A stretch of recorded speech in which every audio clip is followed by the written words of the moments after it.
Courtney Enders here with FloRacing, and we are getting to know yet another driver of the PRO Superstar Shootout, the one and only. Ron Capps has invited us to his shop, so let's go take a look.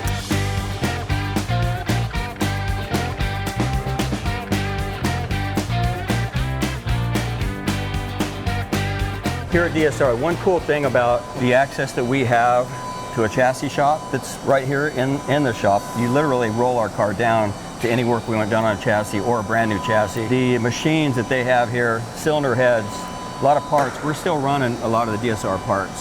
So to get something made, to get something done on the big machines, again, it's 300 feet to walk down and get something made. A lot of really cool things that we can just get done in a matter of minutes, where it might take a team planning, putting a car in a trailer, take it over somewhere, or parts and things like that. So I think a lot of people who watch drag racing don't realize how much on the back end of what goes on and what these shops have grown into, because it's almost like you bring your car, you race. All the winning is done here, as we say. Yeah, you know? The dyno room here. This is the kind of stuff, I mean, look at that. Look at the engine with the supercharger on it. How many places can you go where you see that kind of dyno? It's pretty cool. And then you come over here, and we have another dyno. Oh, awesome. And it smells new. Obviously, this is a brand new room. It does smell new. How important with your program is it to have this set up like you have at the racetrack? I know muscle memory for these guys and everything, but go to a smaller shop or a mom and pop team where everything's different at the racetrack than it is here. Is that important to your guys? It is. You'll see if you look around, Antron's guys were next to us here. When you come in on an off weekend, it looks like a pit area at the racetrack. And it's set up that same way. Everything's plugged in. You can see the car is sitting exactly where it would. You know, you see NASCAR guys do their practice of their pit stops and all that, but to have a car, if they want to bring a new guy in and we got to hire him and we want to mock up an in-between thrash, they can do that because the car, the trailer, everything, the pit area is exactly like it is at the racetrack. You learn the dance and where you need to be and when with whom. Let's take a step into your pit area. Check it out. Yeah. So how many bodies do you have at any given time? Well, one cool thing about signing up with Toyota like I did last year was the availability, first of all, of brand new stuff. State-of-the-art Toyota GR Supra bodies. We have 2 more coming this year leading into 2024. I was always a driver before becoming an owner, so I never noticed really what kind of went on in between off seasons. I would show up to do photo shoots and the guys would have the cars ready, and you know, you're like, oh, it looks like last year. Well, now I know new bodies coming in, inventory, and the fact that we, knock on wood, didn't hurt a lot of stuff body-wise last year. I'm looking over at the stuff that we have, and it's going to be inventoried as our backups because they're only 2023s. It is cool that you've got this whole different mentality. I know at the racetrack, being a driver is one thing, but then putting on that team owner hat, same thing here. How much of your role has changed at the shop now that you're the big guy? It's still weird. One of my guys I walked in this morning, he's like, hey boss, and it's still weird to me. Yeah, I really have a lot more respect for the owner drivers in our sport that have jumped in and concentrated on the driving part and not thought about the business. I don't know how they jump in the car and they don't worry about invoices and bills and things going on in their world. So I have a lot of respect. I'm trying to learn, really, still. I think you'll be all right.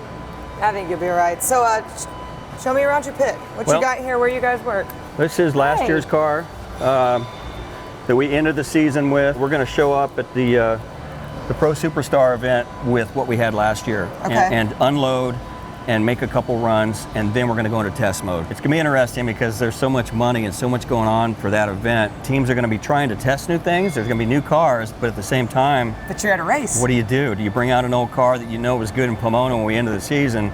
Because that's a lot of dough, and there's going to be a lot of fans tuned into Flo to watch that event, and I don't want to suck.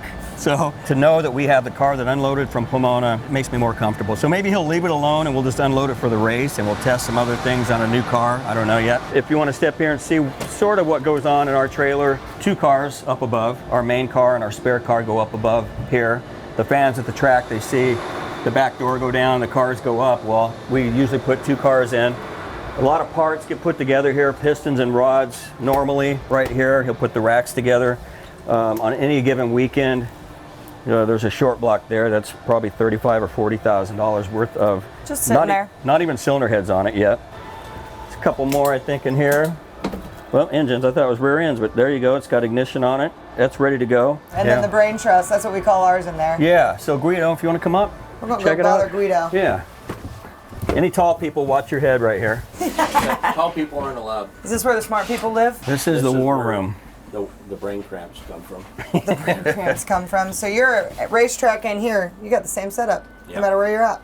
No. That is pretty cool. We have an office here, but I spend 90% of the time here, close to the guys, what's happening, easier for them to question. When you walk in on a race weekend, there's 4 or 5 more monitors loaded up here. And then we have an assistant crew chief that works here with him, looking at data. And this is where all this stuff happens. They got a weather station that we monitor. I don't know how much you've gone over it with what you've done and who you've talked to, but our weather stations with the drag racers are pretty intense. Yeah. It's not humidity. I mean, they break it down to pieces of water, particles of water per piece of air. And it's crazy how meticulous these crew And every chiefs bit are. of that determines what you do. Like for an R tune-up, 3 water grains is worth a tenth of tune-up. A degree is a tenth of tune-up. 30 feet is 10th of tune-up in our program. On the starting line, you'll see a lot of crew chiefs have pagers, or they'll use their smartphones, and you'll get pages by the minute. Funny cars will adjust some nitro to keep the tune-up number you want. 3/10 of tune-up will hurt the engine if you miss it by it. So think of 3 water grain and a degree variation, and you're nicking the motor. So they're pretty sensitive. And the weather guys can't predict when it's going to rain, but y'all got that. Oh yeah. That'd be a good side job. Yeah, no The weather kidding. guy. I love it. So when you guys are not working and you're here at the shop, what kind of shenanigans you guys get into? Nothing too crazy. I'm getting older and I'm getting a little wiser. You would ask me 10 years ago, it would have Very been different answer. Yeah, very different. So our guys are a rare breed. They stay at the track and barbecue together at every race, every Friday night when it's over. They don't go back and rush to the hotel and go out. They stay, let traffic get out, and they barbecue. It's really cool. As you know, being out there, there's not a lot of teams that want to hang out when they're not at the track. It's like when they room together, they live together on the road. Some of them just get tired of each other, and when they get away from the track, it's like, scatter and go do their own thing. And our guys are always doing stuff together. It blows me away. So Guido put together a slot car set, and when he told me he was going to do it, I didn't imagine it was going to be this cool. He went online, bought all these 1970 old slot car walls, and he has the regular road race track, and then he's got the Auto World slot car track. He's got it set up so the drag strip runs down. It's got a tree that comes down. It'll go down and the power stops at the finish line, and the car drives itself back as a return road and comes right back to in here. In front of all these 1984 fans. Yeah. Well, we walked in this morning, there were like 30 people crowded around. The guys were all racing, so I'm sure there'll be some drinking later and some bracket racing. I love it. Yeah. I think that team camaraderie is a We huge even got thing. an old Steve Evans, I'm not even sure how this thing works. Let's try it here. Hello? Oh. Attention in the pits. Attention in the pits. Ellen Reinhardt, right? As I'm looking around this shop, we've got this cool view of what you see day to day. This kind of stuff right here, right in front of us. Oh yeah. Funny Car World Champion with your name on it, World Champ banners, all of that. Do you ever just take a minute to soak it in, because your career is just stupid? Yeah. That got me yesterday when I walked in. You remember up until 2016, I was like the nobody, I was the one guy that pretty much what Doug Coletta was this year. Yeah, I mean, I was the bridesmaid. Yeah, and I got so tired of hearing about it. And then we won 16, then we went boom, boom, 21 and 22, and it doesn't seem like it happened to me. I ask this in all of y'all's, especially with careers like yours, but I've lived it on the side where I get to witness it. I'm truly blessed. Y'all are blessed where you get to get in this thing and now you own it and you have all these employees and something cool. But my view, I think, is more special because I get to witness people like you go through milestones and go through these amazing things in their career that you guys are living. And it's hard to absorb it when you live it. And so I really try, and especially with my sister, but through all this stuff at Flo where I'm getting to know you guys as drivers, like, slow down, shut up, and think about it. Like your indie thing last year, like big hits of your career. If you had to just, right now, top 3 kind of thing, that's got to be on there, right? Yeah. I mean, Don Pernome, I talk to him weekly, and he will tell me every time. He's still blown away by that weekend. I cried, and I'm not even like a part of your thing. Thank God we have TV and we have social media to look back at those moments, because I can go through my phone and pull an Instagram up of that weekend, and it instantly pastes me right back to it. But I don't, until you just brought it up, I don't think I have an Indy winner. Yeah. How about 2 years in a row? That was the other thing. Before the championships, I hadn't won Indy ever, and people were like, oh, you're going to be the one guy that's never won.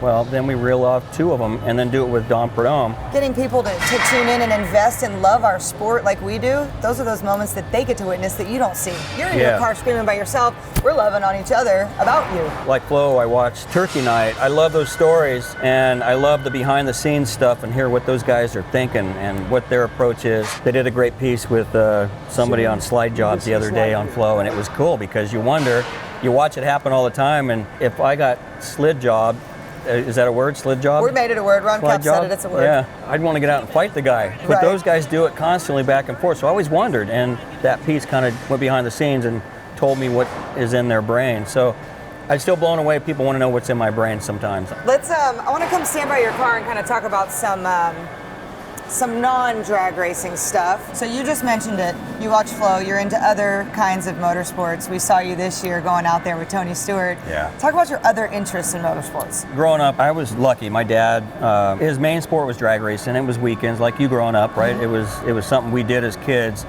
But my dad also was like a local hotshot engine builder, guy that could set up cars, different cars. So our garage always had different race cars in it. And there were times when it had IndyCar, Lola, Can-Am cars. I mean, I had a cool childhood to hang out with my dad. So I was always into a lot of different racing. But dirt, I loved. He would take me, help guys with sprint cars and super modifieds. So we got to go to the dirt track a lot, and I always loved it. And I never would have gotten a chance until I became a driver for Don Prudhomme. It opened doors for me. So all of a sudden now I'm with Selzy and we're running Chili Bowl, and we're running around and I'm racing, charity dirt events with Tony Stewart and Casey Kane and a whole bunch of guys. That really got me going into that part of it. And then driving Tony Stewart's Prelude to the Dream for all those years. I was the only drag racer until the last couple that Cruz came in. So I've always loved that anytime I'm home, I'll flip on Flo, I'll see what race is going on, or I'll check Instagram or Twitter and find out what's going on. USAC Midgets is probably my favorite thing to watch, and of course Outlaws and High Limit and all that. I like your personality. You like the kind of rough and rowdy of what they've got going on there. And then getting asked to do the SRX was just, watching Paul Tracy run it, and then they sort of got kicked out of it for wrecking too much, and I'm like, man, if I got a chance to just go, and then all of a sudden the phone call came and it was like, oh my God, I get to go, but represent drag racing too. And then, oh, by the way, I get a message from Stewart that I'm starting on the pole. I'm like, no. I mean, first heat in front of God in the world, I'm going to be on the pole with Bobby Labonte on my outside, and guess who was behind me? Smoke. And I'm like, I was just pleading with him, don't wreck me, yeah. So I led for 6 laps, and I imagine there were like bees behind me ready to pass me. I watched the replay and I was hanging pretty good for a while, but I could hear smoke, and then he did the slide job on me, so it was fun. That's another one of those things where I think you don't think about much like this is, I was sitting at home on my sister's couch. We were flying to Topeka that next morning, and so we're sitting on the couch watching you, and like she has no idea who she is either, right? But she goes, how cool is this? Ron Capps is getting drag racing in front of the real world. What we do is real, and we have a huge fan base and a great fan base, but we're not there. Yeah. We're not to that deal. And like you said, you had the weight of the entire industry of us on your shoulders. And it was cool. I wish I would have had somebody follow me, because then we leave that event, and obviously we had to all go to Topeka, right? Yeah. I'm on Tony's jet flying at midnight out of the middle of nowhere where Eldora is into Kansas. I looked around the plane and we were about halfway there and everybody's sleeping. I'm like, there's Tony Stewart, there's Leah. I mean, I'm on a jet. So with all you've done in your career, you still have those like holy crap moments. Yeah, I have to fight the urge to ask him for an autograph sometimes. It's just, he's a friend, but it's just so weird for me. So it was cool. I mean, it was rock star to be on that jet, leaving an SRX race that I just raced, and then land in Kansas, knowing that the next day I'm going to hop in this thing. 12,000 horsepower funny car that, it was cool to race SRX, but nobody in SRX got to jump in a nitro 12,000 horsepower funny car the next day, which I have done so many cool things, USAC Midget, Chili Bowl, the SRX series. Nothing still to this day compares to this thing. It is the most evil, crazy, unbelievable, out of control feeling race car, and I've driven a lot of different cars, but this thing is the most crazy. I wish every one of those drivers get a chance to hop in for one run in our car. Most of them say, no thanks. They don't even know. What is it about a funny car for you? Because at your point in your career, you could achieve many things in many areas, but what keeps you going back to Old Faithful? It's untamable. sometimes you feel like you tamed it, and you get banners, world championships. You know, I raced Top Fuel in my rookie year and then switched to funny car later. But the Top Fuel car, and I'm not saying they're easier, but you don't, there's not much that you do. You don't steer a whole lot.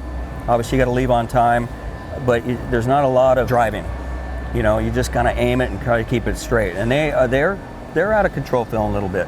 But this thing, oh my God. You have to manhandle it. There is not one run where you just felt like, oh, that went pretty good and straight. I mean, any funny car driver will tell you, you don't know when you stage the car if you're going to make it to the finish line between that center cone and the wall without either touching one of those two or something bad like it blowing the body off of it. You just don't know. They're so crazy unpredictable that it just keeps you coming back for more. It's as crazy. Wild as it is, though, and all those things you said about it, this cockpit, which I want to kind of dive into here for a second, that's got to feel like home to you. It's home. I don't even have to think about what hand goes where during the whole process of burnouts and backing up and all that stuff.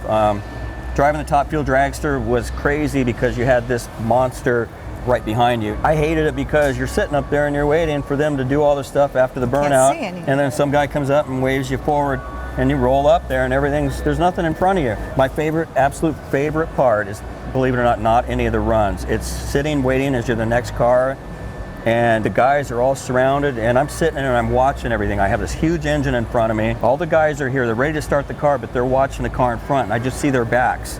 And it's my team, and it's me, and it's this moment before I would imagine a soldier, or before he goes to war and you're gonna jump out of a plane or something. It's just this crazy feeling. I really can't hear in my helmet, but when somebody goes, all right, fire him up, and my guys all turn around and just, you know, takes 4 guys to start this thing, that is probably my funnest thing of all. From getting to the track to the end of the weekend is that little moment in between. That's probably the only second where you get to what we were just talking about, to kind of back up and look at it. This pro race, I want to talk about this pro race here for a minute. What you do in NHRA and the regular world, it's pretty routine.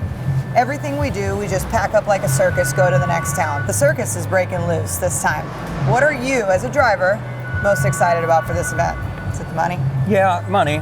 But no, I'm excited. I'm a fan right now of what's going to happen. Like, I can't wait. We haven't even come up with a format, right? We really haven't. We're getting there. When you watch this, it might be out now as this is playing, but it's going to be something crazy. And we're going to take some street outlaws. We're going to take some other sports and things that they do, and we're going to mix it up and throw it out there. And it might be a fan pick from somebody watching Flo. We don't even know what we're going to create of who's going to race who. It's not going to be a traditional ladder, right? It's going to be a lot of fun for the fans. So for me, my excitement is around helping build it and putting something on to our fans. It's just different. Sometimes I watch other racing and I go, man, it'd be cool if we tried that. And we're going to really show access into each pit area like you've never ever seen. You will get to see this at a race in Ron Capps' pit with a camera up there. I wish I could take every fan inside and go over the conversations I have between my crew chief and I before a run and what he talks about on a computer,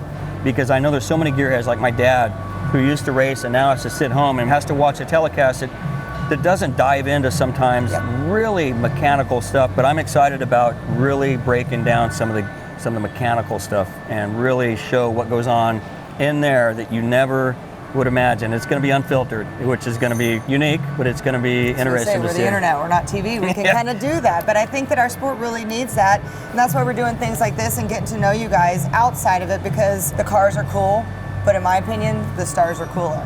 One last question about the pro race, not in a negative way, but we got a little bit of kickback of going outside of the box. Why do you feel like it's important to kind of break that mold every once in a while and do something different? I'll put it this way, it served its purpose. The things that NHRA has done since we announced that we were doing it, whether it motivated them or not, there were a lot of really cool things that had come out coincidentally right after we announced it, right?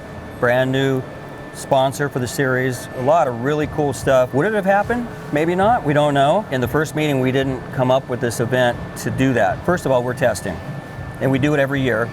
And we figured while we're testing, why not make some money? Throw some dollars. I mean, it costs a lot of money to run these cars, right? And so why not try to recoup it. And at first was like, let's put on a race and we'll charge money for people to come watch. They'll come watch and put on a cool race. Then we're like, well, let's take it a step further. What would we want to do if we could do our own race? Then all of a sudden, Tony Stewart's in the meeting. We're looking at him like, hey, you got a sprint car series? And then it just started from there with everybody talking about, would it be cool if we did this? Would it be cool if we did that? Antron and me and a bunch of guys that watch Flo were like, dude, one of the best places to watch racing, and it really goes behind the scenes, and a chili bowl and all this stuff was Flo. All of a sudden the next meeting and more, and it just got to be where we're testing anyway. Why not make an event that we want to do? It wasn't to make NHRA mad. It wasn't to take anything away from Gainesville. It's still going to be packed. It's still going to be unbelievable to kick off the NHRA season, but this is something cool. And for me, it's another great event, that a place that we don't go, that I can take Napa Auto Parts, Toyota, and some of our sponsors to a cool track that we don't go to normally. And it's on the other side of Florida, so fans that around the world that can't get to a race can tune in to Flo and really get behind the scenes. And so you can and see if it moves the needle of our sport, big picture, then everybody wins. Yeah, it's racers putting on a race that racers would want to see as fans. Maybe I've never sat in a funny car before. You haven't? Never. Okay, now we got to get you in a funny. Let's come around over here. This is going to be awesome. Super simple, and you're not going to hurt anything. I'm going to grab here, the foot up there. You can grab on to here, up, And then just step, and just slowly take yourself down. When I get in, I just kind of do this, back in. Super easy, and you're not going to hurt anything. Oh my gosh. Get in, I'm out. about to get in Ron Capps' funny car. Get out of the way. 10-year-old Courtney is literally dying. Now, I know your sister has expressed interest in driving. What if we put you and let you drive it before her? You'd be one up on her. We get you to do a burnout, maybe? I don't know if I have said huevos necessary, sir. There you go. Just a See? natural. You've already done the hard part. I mean, I did drive a dragster for years, so I can get in. This is amazing. So the brake is, for years I had a pull brake. Now I have a push brake. Go ahead. That's when I stage the car. I use that. If I'm on fire, I reach up and I pull that to the handle. It lights all the fire bottles off, sprays you, the car. Obviously, it's butterfly steering wheel, parachute button. So, oh wow! So I actually reach over with my thumb, and I actually hit that about the 750, 800 foot mark. Believe it or not, because by the time I hit that, the cord comes out, the valve pulls on the cords, the chute pops open. I've gone 2 football fields like that. So I hit it pretty early, believe it or not. Fuel pump, that's the lever there when you stage the car. Obviously, a huge gas pedal and a clutch pedal. And there's 13 straps, crotch straps, belts, elbows, knees. 13 of them. Now we have these new leg ones that come across here. Okay. And that's the view. I mean, obviously you can't see the track in front of you. Man. See, that's the other cool thing when you asked about what makes this insane. When I'm staging a car, I cannot see the track surface till probably 700 foot mark, that far out, because of this injector in front of you. Sometimes, believe it or not, I've had runs at night where I've watched the wall and watch to make sure I'm, believe it or not, going 300 something miles an hour, watching the wall to make sure I'm not too far over. And this isn't even the crazy. The crazy part is when the body drops down. Because when it drops down, this all is sealed off, and it feels like you're in a coffin. It is the weirdest feeling. This is amazing. And you got the tires right here, right next to you. You try not to think about that. But when the body's down, it seals. You don't see that. Okay. In the warm-up, you see it because they're spinning. Yeah, they're spinning fast. I'm sitting in Ron Capps' funny car. I used to wait in line for your autograph. I remember you girls coming up and just, yeah. And then the movie came out, and then here I am with my daughter loving your movie, and I'm like, well, I know those girls that come up to my trailer all the time. So it was very cool watching you guys grow up. Very Thanks. Cool. This is amazing. This has been amazing, Ron. Thank you so much for letting us come into your shop, get to know you a little bit better so that our FloRacing viewers can get to know Ron Capps before, but I don't think I'm leaving. I think this is where I live now. You can stay. We'll put you to sleep in here. I feel like you could. You ever taken a nap in there while you're waiting on a roll down? Yep. Okay. And I've had to tell my guys, wake me up before we started. You think you know Ron Capps. You do not. But now you do. Come FloRacing. Thank you so much, Ron. We really appreciate it. Anytime.